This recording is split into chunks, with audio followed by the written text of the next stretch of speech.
আসসালামু আলাইকুম এভরিওয়ান, কেমন আছেন আপনারা সবাই? আশা করি অনেক ভালো আছেন। Welcome to my channel Disha's diary. আবারও ফিরে এলাম আপনাদের মাঝে আরও একটি নতুন বুক রিভিউ ভিডিও নিয়ে। আর আজ আমি যে বইটি রিভিউ দেবো সেটি হচ্ছে একটি সাইকোলজিক্যাল থ্রিলার। বইটির নাম হচ্ছে রি। ছোট্ট নাম একদম। লেখক মুশফিকুর সালেহীন। প্রথম প্রকাশ ফেব্রুয়ারি 2020। প্রকাশনী চিরকুট প্রকাশনী। প্রচ্ছদ সজল চৌধুরী। পৃষ্ঠা সংখ্যা 256। মূল্য 440 টাকা। আর জনরা হচ্ছে সাইকোলজিক্যাল থ্রিলার। তো প্রথমেই আমি ফ্ল্যাপ থেকে বইটির কাহিনী সংক্ষেপটুকু পড়ে নিচ্ছি। ঢাকার এক মফস্বল এলাকায় হুট করে পাওয়া গেল একটি লাশ, যার ডান হাতের কবজিতে মার্কার কলম দিয়ে লেখা রি। তদন্তে নেমে পড়লেন জায়েদ হাসনাত। সাথে এসে জুটেছে সদ্য ডিটেকটিভ ট্রেনিং শেষ করে আসা মেজবা কবির। ঠিক তখনই একজন আগন্তুক এসে দেখা করলেন তার সাথে। দাবি করলেন খুনগুলো নাকি তিনিই করছেন। বলতে লাগলেন খুন সম্পর্কে তাক লাগানো তথ্য, কিন্তু প্রমাণ কোথায়? একের পর এক হয়ে চলেছে খুন, একই রকম ভাবে কবিতে লেখা রি। সে আগন্তুকও জানিয়ে যাচ্ছেন খুনের তালিকা এবং বিশদ বিবরণ, কিন্তু কোথাও প্রমাণ নেই। বিস্তৃত জটিল জট ছাড়াতে গিয়ে অন্য কোনো জালে আটকা পড়ছেন না তারকা যায়। তো আমি রিভিউটি শুরু করছি। ঢাকা থেকে কিছুটা দূরেই কোনাপাড়া নামের এক মফস্বল শহর। হঠাৎ করেই সে শহরে খুন হলেন একজন শিক্ষক। গলা কেটে খুন করে সে ক্ষতস্থানে রেখে দেওয়া হয়েছে 1 টাকার একটা কয়েন। শরীরে মার্কার দিয়ে রি নামটা লেখা হয়েছে। কোনাপাড়া থানার দারোগা জায়েদ হাসনাত এ খুনের তদন্ত শুরু করলেন। একটু অদ্ভুত ধরনের, কিন্তু মেধাবী দারোগা প্রায় 27টার মতো কেস সমাধান করেছেন। সিআইডিতে ইন্টার্ন হিসেবে যোগ দিয়েছে মেজবা কবির। তাকে ফিল্ড এক্সপিরিয়েন্স গ্যাদার করার জন্য পাঠানো হলো কোনাপাড়া থানায়। জায়েদ হাসনাতের আন্ডারে ইন্টার্নি খুন পেশে। এর মধ্যে আরেকটা খুন হলো সেই একইভাবে। সেটা তদন্তে নামলেন জায়েদ হাসনাত আর মেজবা কবির। হাসান রিদওয়ান মোটামুটি মানে লেখক ও অনুবাদক। তিনি দারোগা জায়েদ হাসনাতের কাছে এসে জানালেন খুনগুলো তিনি করেছেন, কিন্তু তার বিপক্ষে কোনো প্রমাণ পাওয়া গেল না। এই লোক কেন পুলিশের কাছে এসে বলছে সে খুন করেছে, এটাই তো একটা রহস্য। এদিকে একের পর এক মানুষ খুন হয়ে চলেছে একই প্যাটার্নে, কিন্তু পুলিশ কোনো কিছু সুরাহা করতে পারছে না। অতীত ঘিরে জানা গেল অতীতেও বেশ কিছু খুন হয়েছিল এমন ভাবে। সম্পূর্ণ অচেনা এক খুনের পেছনে ছুটছে পুলিশ।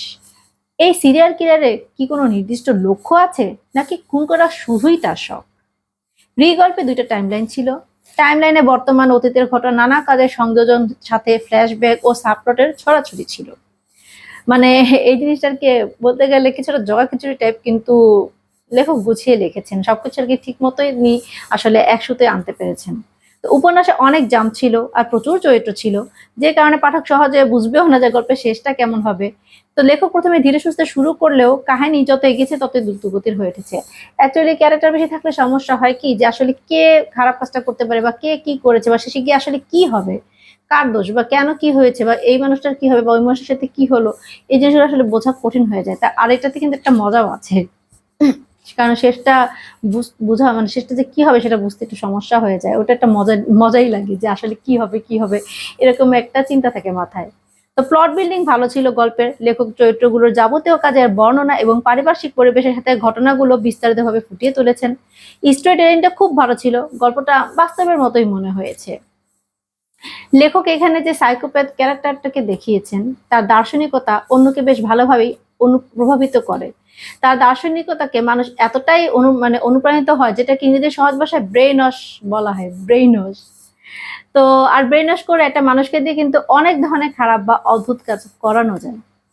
রি একটি ক্রাইসিসের গল্প, যেটা শুরু হয় শৈশব থেকে, শেষ হয় মৃত্যুর স্বাধীনতা দিয়ে। যে মৃত্যুতে শুধুই রয়েছে লোভ, ঘৃণা, বৈষম্য, অহংবোধ, হিংসা, যেখানে ঠাঁই পায়নি ভালোবাসার কিঞ্চিত ছোঁয়া। এটাই ঋণ।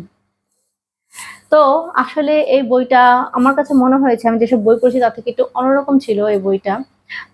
তার কারণ আছে অবশ্য কিছু, যেমন এই জিনিসটা যেটা যতটুকু আমি জানি, লেখক যা বলেছিলেন যে এই গল্পটা অ্যাকচুয়ালি সত্য ঘটনা থেকে অনুপ্রাণিত হয়েই লেখা। তো মানে ক্যারেক্টারের নাম চেঞ্জ করে দেওয়া হয়েছে, কিছু জায়গার হয়তো অনেক কিছু চেঞ্জ করে দেওয়া হয়েছে, কিন্তু গল্পটা নাকি অ্যাকচুয়ালি সত্যিকারের ঘটনা নিয়ে লেখা ছিল। তো শুনে একটু ভয় লেগেছে সিরিয়াল কিলিং হয়েছে এমন, সেটা ভেবে। তো এখানে আসলে যে জিনিসটা, যেটা আমি লাস্টে বললাম, মানে যে জিনিসটা কিছুক্ষণ আগে যেটা আমি বলেছি, যে সেটা হচ্ছে যে সাইকোপ্যাথ একটা ক্যারেক্টার ছিল, এবং অ্যাকচুয়ালি কিন্তু সাইকোলজিক্যাল থ্রিলারের মূল মানে ক্যারেক্টার যে থাকে সে আসলে সাইকোপ্যাথ থাকে। মানে সাইকোপ্যাথ সবাই থাকে না, হয়তো সাইকোলজিক্যাল থ্রিলার মানে যে সাইকোপ্যাথ তা নয়, কিন্তু এখানে আছে সাইকোপ্যাথ একটা ক্যারেক্টারই আছে। এবং সেই সাইকোপ্যাথ আবার মানুষের সাইকোলজির সাথে খুব ভালো মতো খেলতে পারে। অ্যাকচুয়ালি আমি এই জিনিসটা না খেয়াল করেছি, আমি জানি না, আমি আমার জীবনে আমি কিছু মানুষ দেখেছি এমন, তারা সাইকোপ্যাথ নাকি সেটা আমি বলতে পারবো না, কিন্তু সাইকোপ্যাথ না হলেও অনেকটা সেরকমই। এবং আমি একটা জিনিস দেখেছি যে যারা সাইকোপ্যাথ টাইপের হয় বা এই টাইপের হয় যেরকম বলা হয়েছে, তারা আসলে কি হয়, তারা না মানুষের সাইকোলজি খুব ভালো বুঝে এবং একটা মানুষের সাইকোলজি তারা, আমার মনে হয় তারা অবজার্ভ করে এবং অবজার্ভ করে না সেই মানুষটাকে কিভাবে ব্রেন ওয়াশ করা যাবে, কি বললে সে ব্রেন ওয়াশ হবে সেটা তারা বুঝে এবং সেভাবে তারা ব্রেন ওয়াশ করে। এখানে যেটা বলেন যে ব্রেন ওয়াশ করেছে, আমি আমার লাইফে এমন দেখেছি যে সাইকোপ্যাথ আছে কিছু মানুষ বা এই ধরনের মানুষ আছে, তারা কি সুন্দর করেই না মানুষকে অবজার্ভ করবে, মানুষের সাথে খুব সুন্দর করে মিশে। এবং প্রথমে না আসলে কয়েকদিন আমার মনে হয় যেটা যে তারা বেশ মানে কয়েকদিন মানুষটাকে অবজার্ভ করে, খেয়াল করে। এখন আপনি যদি একটা মানুষের সাথে মিশেন, যদি অবজার্ভ করেন ভালো মতো, তাহলে কিন্তু আপনি বুঝতে পারবেন যে মানুষটা কেমন। আর যদি সেই মানুষটা যদি একটু সোজা টাইপের হয়, সহজ সরল হয়, তাহলে তো তাকে বুঝে একদম সোজা। কারণ সে তো তাহলে কোনো ছল কাপড়ের মানে হ্যাঁ, ছল কাপড়ের মধ্যে দিয়ে যাবে না। সে তার একদম মানে সে আসলেই যেমন সেটাই দেখাবে। সরল সোজা মানুষ তো সেটাই করে।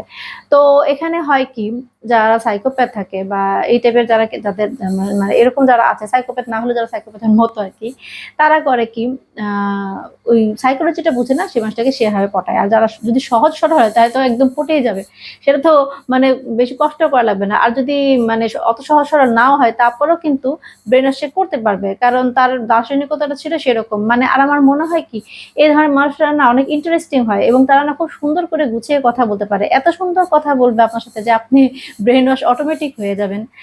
আমি আমার নিজের অভিজ্ঞতা থেকে বলছি, আমি নিজে এরকম দেখেছি যে ব্রেন ওয়াশ একদম মানে এমন ভাবে ব্রেন ওয়াশ করে যে তখন তার ছাড়া আর কারো কথাই না ভালো লাগবে না, মনে হবে কি সে যা বলে তাই মনে হয় ঠিক। তো এরকম একটা অবস্থা হয়। তো এখানে এই জিনিসটা এসেছে যে অ্যাকচুয়ালি একটা মানুষ যদি একটা মানুষের ব্রেন ওয়াশ করতে পারে, তার মানে প্রভাব খাটিয়ে, আছে কিছু মানুষ তার প্রভাব ভালো মতো খাটাতে পারে, কথা দিই, তাহলে কিন্তু সে তাকে দিয়ে যে কোনো খারাপ কাজ বা অদ্ভুত কাজ করিয়ে নিতে পারবে। এটা স্বাভাবিক, কারণ ওইভাবে এতটাই প্রভাবিত করে যে ওই তখন ওই মানুষটা না মানে কি হয়, ওই মানুষের কথাই শুনতে থাকে, ওই সাইকোপ্যাথের কথা শুনতে থাকে যে না ও যেটা বলেছে সেটাই ঠিক, আসলে ও যেটা বলে সেটাই করা যায়, তোকে খুশি করার জন্য আমি এটাই করি, এরকম মাথায় আসে। ও কারণ তার তো ব্রেন ওয়াশ, তার তো আর ব্রেন আসলে কাজ করছে না, তার অনুভূতি মরে গেছে, অনুভূতি নষ্ট হয়ে গেছে, তার ব্রেন পুরো ওয়াশ হয়ে গেছে। মানে সে তখন ওই মানুষের কথা ছাড়া আর কারো কথাই সে বুঝবে না, এরকম একটা অবস্থা হয়। বললাম না যে সরি, আমার গলা একটু সমস্যা হয়েছে কিছুদিন ধরে, কাশি, আমার খুসখুস কাশি, সেজন্য একটু সমস্যা হচ্ছে। তো মানে আমি বললাম না যে তারা আসলে কি করে, মানে মানুষকে এতটাই মানে তাদের কথা দ্বারা এমনভাবে প্রভাবিত করে যে মানুষ তাদের ছাড়া আর কিচ্ছু বোঝে না। আর এটা সত্যি কথা বললাম যে আমার নিজের অভিজ্ঞতা থেকে বলছি, আসলে তারা কিরকম ভাবে যে ব্রেন ওয়াশ করতে পারে, তাদের কথা শুনলে কিভাবে যে ব্রেন ওয়াশ হয়, এবং তখন আসলে তাকে ছাড়া, তার কথা ছাড়া যার কারো কথাই মানে মাথায় ঢুকে না বা ভালো লাগে না আসলে, এটা আমি আসলে বুঝতে পারি এখন। তো জিনিসটা হয়েছে কি যে এই ধরনের ক্যারেক্টার গুলো আসলে না মানে আমি বলবো অনেক বিপজ্জনক। এদের হয় কি, এদের নিজেদের মধ্যে না একটা ট্রমা থাকে। এখানে এই জিনিসটা এসেছে গল্পেও যে আমি যেটা বলবো যে পজিটিভ প্যারেন্টিং, এই জিনিসটার কথা আমি এর আগেও বলেছি এবং এখন আবার বলছি যে পজিটিভ প্যারেন্টিং এর দরকারটা বহুত আছে। একটা আপনার সন্তানকে আসলে আপনি কিভাবে গড়ে তুলছেন এটার উপরে আপনার সন্তানটার ভবিষ্যৎ বা সে বড় হয়ে কি হবে সেই জিনিসটা নির্ভর করে।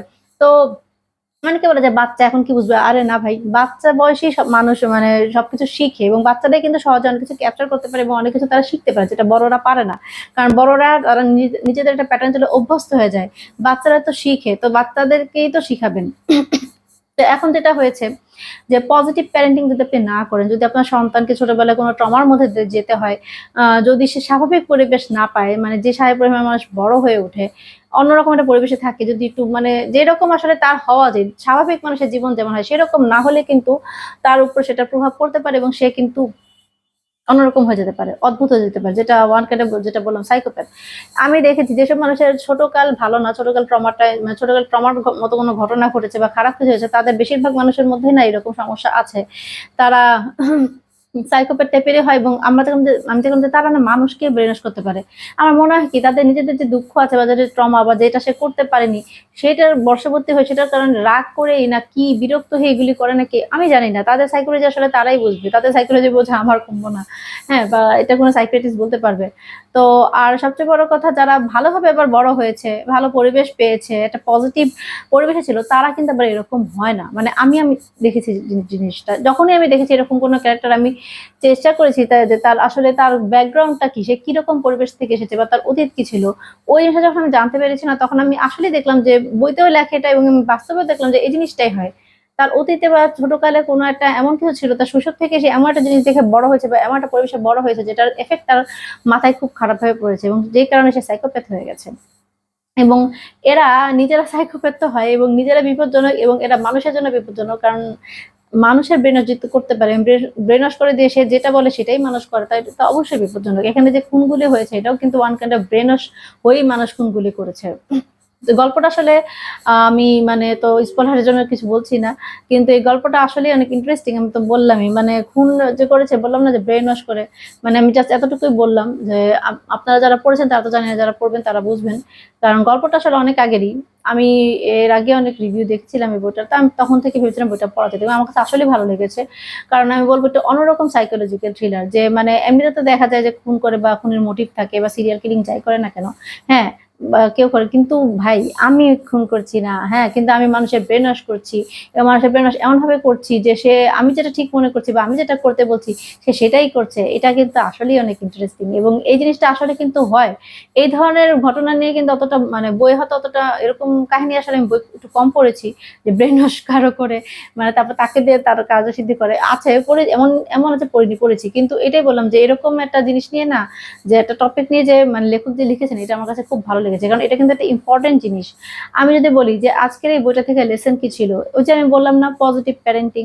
আমি সবসময় বলি, এবং এখনো আমি বলি, যারা সন্তান নিয়েছেন বা নিবেন, বা যাদের সন্তান ছোট আছে, আপনারা প্লিজ আপনারা সন্তানকে সময় দিন। আপনারা যতই চাকরি করেন, মানে হাজবেন্ড ওয়াইফ দুজনেই যদি চাকরি করেন, তারপরে বাচ্চাটাকে একটা সুন্দর পরিবেশ দেওয়ার চেষ্টা করেন। এবং বাচ্চাগুলি, এখনকার বাচ্চারা আসলে খারাপ হয় কেন, আপনারা বেশিরভাগ সময় আমি এটা শুনি, আসলে কেন তারা বেশিরভাগ সময় দেখা যায় কি, তারা বাবা মাকে ছোটকালে পায় না, হ্যাঁ, পায় অন্য কাউকে, আয়া বুয়াকে। হ্যাঁ, যদি নানা দাদা নানি দাদি তাদের কাছে থাকে, তাহলে তা একটু অন্যরকম হয়। তারপরে আমি বলবো সেটা ভালো, সেটা খারাপ না, কিন্তু আয়া বুয়ার কাছে থাকলে অবশ্যই সে তাদের যেরকম পরিবেশ, সেটাই সে শিখবে। তো আমার মতে কি, যে সন্তানকে আসলে সবকিছু আগে সন্তানকে সময় দেওয়া উচিত। এটা সন্তানের জীবন আসলে নষ্ট করা উচিত না। এখনকার বাচ্চারা একা, এবং তারা যা শিখে পরিবেশ থেকে, বাবা মা দেখা যায় শিক্ষা দিতে পারছে না, বাবা মা চাকরি করছে, তো তখন দেখা যায় কি তার পরিবেশ অন্যরকম হয়, এবং সে বড়ই হয়ে ওঠে জানি কিরকম একটা পরিবেশে। তো ওইটা আসলে ঠিক না। বাচ্চার বেড়ে ওঠাটা যাতে সুন্দরভাবে হয়, একটা সুন্দর পরিবেশ হয়, সে যাতে একটা ভালো মানুষ হয়, সে যাতে পজিটিভ মাইন্ডের মানুষ হয়, সে যাতে সবকিছু বুঝে, ট্রমাটাইজ না থাকে, এই জিনিসটা কিন্তু দেখা উচিত। কারণ সেই বাচ্চা বড় হয় কিন্তু শুধু তার নিজের জন্য বিপজ্জনক না, সে মানুষের জন্য, অন্য মানুষের জন্য কিন্তু সে বিপজ্জনক হয়ে উঠবে। এবং সাইকোপ্যাথ যেটা, আমি বলবো কি ভাই, আপনি শহর সোজা হন বা যাই হন, সবসময় না আসলে কি, মানে মানুষকে সহজে বিশ্বাস করা উচিত না। আমি বলছি আসলে আমি নিজেই মানুষকে খুব সহজে বিশ্বাস করি, এবং বিশ্বাস করলে যা হয় সেটা হচ্ছে পান্ডার মতো বাঁশ খেতে হয় আর কি, পান্ডারও তো বাঁশ খায় আর কি। তো পান্ডা কিউট প্রাণী, হ্যাঁ, কিন্তু পান্ডার খাবার হচ্ছে বাঁশ। কিন্তু মানুষ, আমরা তো খাবার, আমরা তো আর বাঁশ খাই না। হ্যাঁ, বাঁশ খাবার হিসেবে খুব ভালো, যদি মানে সেটা যে বাঁশের কচি অংশ, কিন্তু এমনি যে বাঁশ খাওয়ার কথা আমি বলছি সেটা কিন্তু ভালো না।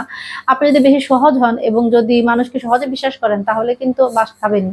তো এখানে এটাই দেখানো হচ্ছে যে কাউকে সহজে বিশ্বাস করা উচিত না। আপনি সাইকোপ্যাথ এমনিতেও না মানুষের সাথে খুব ভালো মতো মিশে, হ্যাঁ, বিশেষ করে বাইরের মানুষের সাথে। আপন মানুষদের সাথে জানি না, আপন মানুষের সাথে তারা খারাপ ব্যবহার হয়তো করতে পারে, কারণ ঘরে থাকে, তা আপন মানুষের সাথে খারাপ ব্যবহার করতেই পারে। কিন্তু বাইরের যে মানুষ থাকে, তাদের সাথে তারা খুবই ভালো থাকে, এবং তাদের সাথে তারা এত ভালো মতো মিশে যে মানে প্রশংসা করতে মন চাইবে আপনার, যারে মানুষটা তো অনেক ভালো। আর এভাবেই না সে ভালো মতো মিশে মিশে না ব্রেন ওয়াশটা করবে আপনার, এবং তখন আপনারকে দিয়ে তারা এমন সবকিছু করাবে, তখন একটা সময় যদি আপনি বুঝতে পারেন, তখন ওই মানুষটাকে আপনার সহ্য হবে না, যে মানুষটা এরকম করেছে। হ্যাঁ, তো এই জিনিসটা হয় কি, তো সেটাই বললাম যে আসলে মানে এটাই, যদি আপনারা এরকম কোনো সাইকোপ্যাথ দেখেন যে আপনার ব্রেন ওয়াশ করার চেষ্টা করছে, যদি মানে আপনি মাথা খাটান, অত বোকা না হন, তাহলে কিন্তু বুঝবেন। কারণ ব্রেন ওয়াশ করতে গেলে আপনি কথা শুনলে কিন্তু বুঝবেন যে সে একটা খারাপ জিনিসকে আপনার কাছে পজিটিভ ভাবে দেখাচ্ছে, বা বলছে যে এটা কি, এটা ঠিক না। মানে সাইকোপ্যাথরা কিন্তু এমনই, গল্প বলে ইনিয়ে বিনিয়ে বা সুন্দর করে এমন ভাবে বুঝিয়ে এমন কিছু বলবে, আপনি বিশ্বাস করবেন। আপনি বলবেন, আরে সে যা বলছে সেটাই ঠিক, সেটাই আসলে ঠিক, আমি তো এতদিন ভুল ছিলাম, হ্যাঁ, তারটাই ঠিক। এরকম জিনিস কিন্তু আপনার চিন্তা কিন্তু আপনার মাথায় আসবে। আসলে মানুষের মস্তিষ্ক যে কত অদ্ভুত, সেটা একটা মানে কথা। কারণ একজন মানে সাইকোপ্যাথ, সে কত সুন্দর করে গুছিয়ে কথা বলছে, হ্যাঁ সে মানুষের ব্রেনওয়াশ করতে পারছে, আর অথচ সুস্থ মানুষরা কিন্তু ধোঁকা খেয়ে যাচ্ছে তাকে বিশ্বাস করে। তা ওটাই বললাম, কেন বিশ্বাস করে বা কেন তার কথা, আমার নিজের কি মাথা নাই, আমি এমন ভাবে ব্রেনওয়াশ কেন হচ্ছি, কারণ আমি বোকা, হ্যাঁ আমি সহজ সরল, আমি চালাক হলেও আমার মাথা এখন কাজ করছে না, আমার কাছে তার কথাগুলি ঠিক মনে হচ্ছে, এটাই হচ্ছে সমস্যা। তো আমি বলবো এখান থেকে যে লেসনটা সেটা হচ্ছে অ্যাকচুয়ালি আমি বললাম না, ছোটবেলায় যাতে বাচ্চারা ভালো মতো বড় হয়, হ্যাঁ ভালো একটা পরিবেশ পায় এবং ভালো শিক্ষা পায়, ভালো একটা মানুষ হিসেবে যাতে গড়ে ওঠে, সেই জিনিসটা আসলে সবার দেখা উচিত।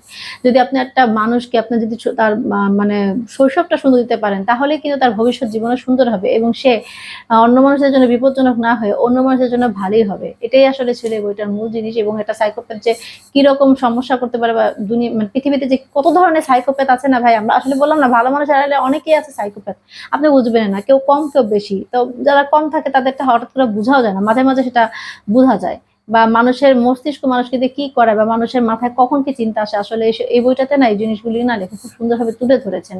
এবং আমার কাছে আসলেই ভালো লেগেছে যে আরে জিনিসটা তো আসলেই ঠিক, মানে মানুষ এত ধরনের হতে পারে, মানুষের মাথায় এরকম হতে পারে বা কেউ এমন এমন কাজ করতে পারে। এবং লাস্টে দিয়ে গল্প মানে এই যে উপন্যাস লাস্টে একটা অদ্ভুত জিনিস হয়, যেটা মানে আমার কাছে দারুণ লেগেছে। তবে ওই শেষের দিকতে যারা পড়ে যেটা বোঝা গেল যে আসলে কি হয়েছে, সাইকোপ্যাথ আরো সাইকোপ্যাথের জন্ম দিচ্ছে ব্রেন ওয়াশ করে, এটাই আর কি আমার মনে হলো তখন। হ্যাঁ যে হয়তো একটা সাইকোপ্যাথ হয়তো কারো ভিতরে হয়তো একটা সাইকোপ্যাথ অবস্থাটা চুপ করেছিল, ওই সাইকোপ্যাথ এসে সেই সাইকোপ্যাথ অবস্থাটাকে মানে জাগিয়ে দিয়েছে, এরকম আর কি মনে হয়েছে। তো এটাই বললাম যে ভালো থাকবেন, বাচ্চাদেরকে ভালো রাখবেন, বিশেষ করে শিশুদেরকে একটা সুন্দর পরিবেশ দিবেন যাতে তারা একটা ভালো মানুষ হয়ে গড়ে ওঠে আর এরকম অবস্থা, খারাপ অবস্থা না করে। তো বইয়ের প্রকাশনের ব্যাপারে যদি বলি, চিরকুট প্রকাশনের প্রকাশন আমি তো অলওয়েজ বলি ভালো। এবং এটার প্রথম মুদ্রণ অবস্থা আমি জানি না, আমি পরের মুদ্রণ পেয়েছি এবং সেখানে আসলে বানান ভুল অনেক কম ছিল, যে জিনিসটা আমি সবসময় অ্যাপ্রিসিয়েট করি। চিরকুটের পৃষ্ঠাটা ভালো এবং জিনিসটা দেখানো হয়েছে এখানে ছুরি কিলিং করলে তো ছুরি থাকবে, ছাতা দিয়ে একজন মানুষ যাচ্ছে বৃষ্টিতে, হ্যাঁ খুনি যাচ্ছে সাইকোপ্যাথ খুনি। তারপরে পিছিয়ে রয়েছে যে এক বক্স চুরি, এই এক বক্স চুরির কথা এসেছে গল্পতে। তো প্রোডাকশন ভালো, সবই ভালো এবং কাহিনীটা আসলেই ভালো। বিশেষ করে আপনারা যারা সাইকোলজিক্যাল থ্রিলার পড়তে পছন্দ করেন তাদের কাছে অনেক ভালো লাগবে, কারণ এই মানে এটা আমরা সচরাচর যেসব সাইকোলজিক্যাল থ্রিলার পড়ি তার থেকে বইটা একটু আলাদা। কাহিনী ঠিকই আছে কিন্তু প্রচুর চরিত্র ছিল, যে কারণে আমি বুঝতেও পারছিলাম না আসলে কে কি করবে, বা অনেক সময় অনেক চরিত্র মিলে ফেলছিলাম, কিন্তু তারপরেও আমার কাছে না কাহিনীটা খুব মজার লেগেছে এবং অন্যরকম লেগেছে, তাই ভালোও লেগেছে। এবং এটা বললাম না, যেটা পড়লে আপনি বুঝতে পারবেন যে পজিটিভ প্যারেন্টিং কেন দরকার, বা যে কারো কথা মানে যে কারো মানে ব্যবহারে বা তার মানে সে তার যে রূপটা শো করছে সেটাতে মুগ্ধ হয়ে বোকা হয়ে তার কথা বিশ্বাস করবেন না, সবার কথা বিশ্বাস করা উচিত না। আর সাইকোপ্যাথরা কিন্তু নিজের খুব ভালো দিক দেখায়, তাদের কিন্তু মুখোশ থাকে, তারা বিভিন্ন রকম মুখোশ পরে, তারা আসলে একরকম, তারা অপর মানুষের কাছে বা তারা নিজেদের কাছে একরকম, কিন্তু তারা শো করে অন্যরকম, বাইরের মানুষের কাছে তারা সবসময় মুখোশ পরে থাকে, তাই সাবধান থাকবেন। আর কাহিনী তো মানে বইয়ের যে কাহিনী তো আমি বলি না, কাহিনী বললে তো আপনারা জেনেই যাবেন, রিভিউতে আমি দিয়ে দিয়েছি। এখন যদি আপনারা পড়তে চান তাহলে এই সুন্দর বইটি পড়তেই পারেন। Happy reading. তো দর্শক আজ এই পর্যন্তই। ভিডিওটি ভালো লাগলে প্লিজ প্লিজ প্লিজ আমার চ্যানেলটি সাবস্ক্রাইব করবেন আর বেশি বেশি করে লাইক কমেন্ট শেয়ার করবেন, কারণ আপনাদের ভালোবাসাতে আমার চ্যানেলটি এগিয়ে যাবে আর আমি আরো চেষ্টা করবো ভালো মানের কন্টেন্ট নিয়ে আসার জন্য। অ্যাকচুয়ালি হ্যাঁ আমি এটা বলতে পারি যে আমার হয়তো ভিডিও কোয়ালিটি অতটা ভালো হয়নি, আমি সেই রকম আগের মতোই মোবাইল দিয়ে হয়তো ভিডিও করছি এবং একই রকম ভাবে ভিডিও করছি, মানে যেরকম ভাবে আমি হয়তো রিভিউটা লিখিনি কিছু, মানে যেটা আর কি মানে কাহিনী, যে জিনিসটা মানে কাহিনীটা তো আমার অত কিছু মানে ক্যারেক্টার বা অত কিছু হয়তো আমি গুছিয়ে বলতে পারবো না, আটকে যাবো, যে কারণে আমি এটা লিখে বলি। কিন্তু যখন পাঠ প্রতিক্রিয়া বলি বা এটা থেকে আমি কি লেসন পেয়েছি সেটা কিন্তু আমি নিজের থেকে বলি, সেটা কিন্তু আর আমি দেখে বলি না, সেটা সম্পূর্ণ মাথা থেকেই আমি বের করি। তো হয়তো সেটা বলবেন যে একই রকম আছে, বলছিও একই রকম ভাবে, কিন্তু আমি চেষ্টা করছি একটু ভালো মানে ভালো হতো আরো ভালো কিছু আনার। যেমন আগে হয়তো ওই লেসনটা কি ছিল সেটা বলতাম না বা এতখানি আলোচনাও করতাম না, আস্তে আস্তে দেখি আর উন্নত করা যায় নাকি। তবে আমি সিম্পল ভাবেই সবসময় দেই, আমার ভিডিওতে কোনো কাটছাট নেই, আমি কোনো ভুল করছি বা কিছু করছি সেটাও কিন্তু আপনারা দেখছেন, এটা হচ্ছে একদম মানে ন্যাচারাল। তো আমি মনে করি যে হ্যাঁ, আপনারা হয়তো ন্যাচারাল জিনিসটা অনেক পছন্দ করেন, সেজন্য আপনাদেরকে অনেক থ্যাঙ্কস। এবং যারা অলরেডি আমার চ্যানেলটা সাবস্ক্রাইব করে ফেলেছেন তাদেরকে তো অসংখ্য ধন্যবাদ। আর আপনাদের যদি কিছু জানার থাকে বা যদি কিছু বলার থাকে বা যদি কোনো রিভিশন, তাহলে সেটা কিন্তু আমাকে অবশ্যই কমেন্টের মাধ্যমে জানাবেন। আপনাদের কমেন্ট আমি পড়ি এবং আপনাদের কমেন্টগুলো আমার কাছে অনেক ভালো লাগে, কারণ আপনারা অনেক সুন্দর সুন্দর কমেন্ট করেন, আমার কাছে আসলে অনেক ভালো লাগে, সেজন্য অসংখ্য ধন্যবাদ। আর আমি আবারও ফিরে আসবো নতুন আরো একটি ভিডিও নিয়ে। ততদিন পর্যন্ত ভালো থাকবেন, সুস্থ থাকবেন, আর আমার জন্য অনেক বেশি দোয়া করবেন। বেশি বেশি বই পড়ুন, সুস্থ সুন্দর সভ্য পৃথিবী গড়ুন। আল্লাহ হাফেজ।